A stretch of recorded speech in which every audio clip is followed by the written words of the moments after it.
Hi guys, అందరికీ నమస్కారం. నేను మీ దినేష్. ఇప్పుడు నేను చూపించే టాబ్లెట్ మల్టీవిటమిన్ టాబ్లెట్. ఇది శరీరానికి అవసరమైన విటమిన్లు మరియు మినరల్స్, పోషకాలను అందించే ఒక మల్టీవిటమిన్ సప్లిమెంట్. ఈ సూప్రడిన్ టాబ్లెట్ వచ్చేసి రోగనిరోధక శక్తిని పెంచుతుంది అండ్ ఇన్ఫెక్షన్స్తో పోరాడుతుంది.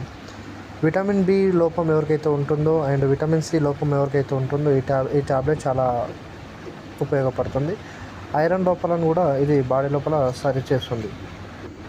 ఎవరికైతే రోజు మొత్తంలో నీరసంగా కానీ అలసట కానీ ఉంటుందో వాళ్ళకి ఈ టాబ్లెట్ చాలా మంచిగా పనిచేస్తుంది. ఇది ఎయిర్ ఫాల్ ఎవరికైతే ఉంటుందో ఇది ఎయిర్ ఫాల్ని కూడా తగ్గిస్తుంది. జుట్టు కుదుళ్లకు పోషకాలను అందిస్తుంది ఈ టాబ్లెట్ మీరు స్వతహాగా యూజ్ చేసే ముందు డాక్టర్ని సంప్రదించడం చాలా మంచిది. ఇది రోజుకు ఒక్కసారి మాత్రమే వేసుకోవాలి. టాబ్లెట్ ఆఫ్టర్ ఫుడ్ మధ్యాహ్నం టైంలో మాత్రమే దీన్ని వేసుకోవడం చాలా మంచిది. ఈ టాబ్లెట్ సుమారుగా 70 నుండి 80 మధ్యలో ఉంటుంది ఎంఆర్పి. సుమారుగా ఒక టాబ్లెట్ వచ్చేసి 5 రూపీస్ అలా పడుతుంది. చాలా రీజనబుల్ ప్రైస్గా మనకు వస్తుంది. Thank you.